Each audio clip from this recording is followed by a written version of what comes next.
I think you need to kick it off with a mental wealth tip because It's a perfect mental wealth tip maintaining- for what we are talking about. absolutely. Here's the tip. Your feelings are always going to be valid. Your reactions may not be quite so valid. In other words, you can't choose your feelings. You can only choose your behavior. I like that. So I that's like your that. mental wealth tip of the day, and I feel wealthier already. Short, sweet, and deep. Thank you for that. You're welcome. You're welcome. Why don't you say hello to the interwebs, because they're waiting, and kick us off with the Zen moment of wealth. I would like to give you a mental wealth tip. Don't try any accents when you're not good at it. Okay, here's some ideas. No, there's a better one. Oh, okay. Here's some thoughts about when you need to forgive yourself. Self-forgive. If you spend a lot of time ruminating about regrets in your life, if you still feel like the pain of past relationships are alive inside of you in the present, if you hold long-term grudges, because it's often unconsciously about yourself, if you do a lot of self-punishment when you're not perfect, or self-betrayal, you need another finger, I guess. Perfect. I heard if I'm not perfect, so I'm putting that one back down. And I'm going to put these two down too. No, okay. No. Okay, no, we'll go back. Okay, well, that's fine. So, that we... and then Roman numeral 5, there's not a 5? The self-betrayal is the fifth one. Oh, self-betrayal, okay. It's a little different than self-punishment. I think some of that comes under the heading of unhealthy ego. We forget that we can do things we don't think we can do. We stop ourselves from, having good things in life. So anyway, that's the mental wealth tip for today. And I sure felt wealthier even looking it up. But first, I need a moment of Zen. A mental wealth tip. I mean mental wealth tip. Because we all need to be mentally wealthy. I get those mixed up. The moment of Zen and mental wealth, kind of like deja vu and menage a trois, or flammable and inflammable. Who'd have seen that one coming? Well, valuable and invaluable. I mean, who would know? So wrinkle my gray matter, sir. What's the mental wealth tip of the day? First, if there's nonchalant, is there chalant? I don't know. Okay, the mental wealth tip of the day is that people talk about an inner critic. The inner critic is not really an inner critic. It's the voice of our early caregivers giving us a hard time. It's kind of more of something we inherit rather than is a part of ourselves. I guess we may make it a part of ourselves. So if you have an inner critic, best get working on it because it can destroy your life. But we all have an inner critic, and sometimes that's a good thing, right? Like, you better not touch that hot stove. I told you not to do that. Well, that's more of just common sense. I think the inner critic tells you, don't say how you're feeling. Don't take care of yourself. Your needs don't count. Anger is power. It's not safe to be angry. You're powerless. And it turns into what I think you and I might call the unhealthy ego. I think we should move on to a mental wealth tip. The mental wealth tip of the day. What you are not, here's the mental wealth tip of the day. What you're not ready to perceive or accept in yourself, you may project onto other people. So be careful. Wow, what an on-point mental wealth tip. But first, Rich. The mental wealth tip of the day. Today's mental wealth tip has to do with signs that you are becoming emotionally mature. I'm not sure that applies to this group, but maybe. Okay, one sign is that you can get your needs met and set good boundaries. You can hold space for different points of view. You can validate your own reality without pushing it on others. And perhaps the most important is when you're activated, you can pause, not blow up. So those are your mental wealth tip of the day, and I hope you all feel wealthier right now.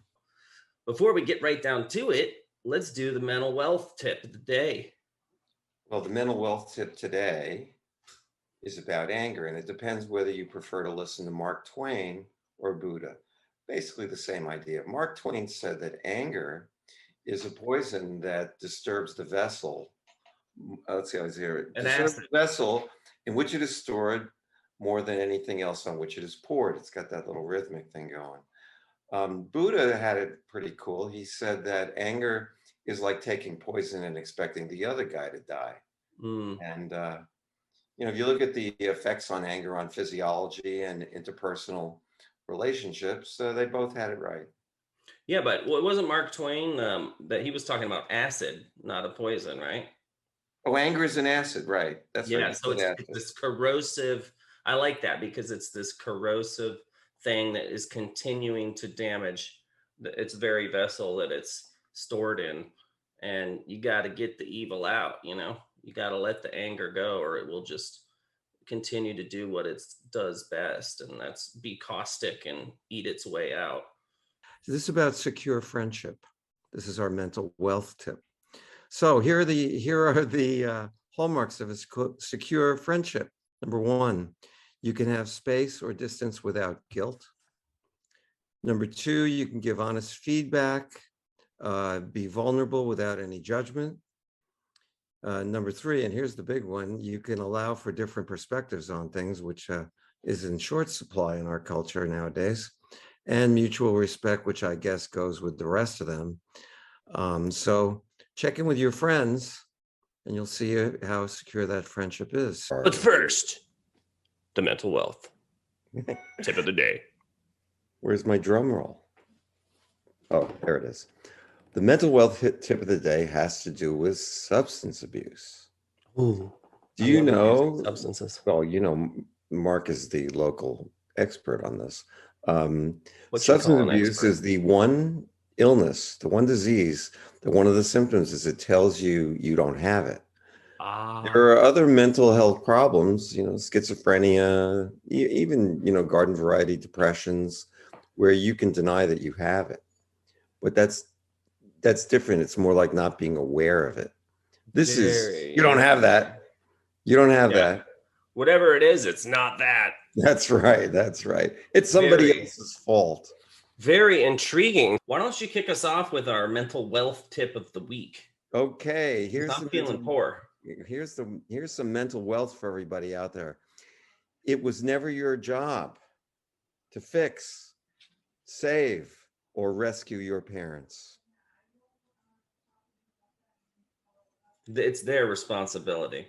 Well, I guess, we take care of kids and old people when they're feeble, but, as kids, we somehow think we have to rescue our parents, and it goes through life that way. And it was a big topic in my therapy training, about my tendency to want to do that. So I try not to do that anymore.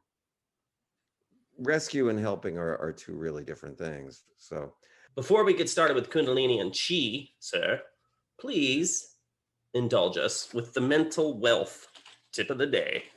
The mental wealth tip of the day has to do with post-traumatic stress. There are three ways that we can get post-traumatic stress. One is a catastrophe, a one-shot deal, plane crash, you're in it, you start having symptoms of post-traumatic stress, nightmares, getting triggered, all that kind of stuff. The second is where there's a serious event that happens repeatedly, but there's a gap in time. Like, let's say you're a soldier, you go into battle, there may be 7 or 8 days before there's another battle, there may be a month, who knows. But the third way is a way that doesn't quite make the textbooks, but I've just seen it. And that's something that may not be sort of counted as a life-threatening event, but is very emotionally threatening and happens every day, like living in an alcoholic family, living with an abusive spouse. Something happens every day, you're constantly on guard. People will have similar symptoms of post-traumatic stress under those conditions. So don't discount post-traumatic stress just because you haven't been in a plane crash.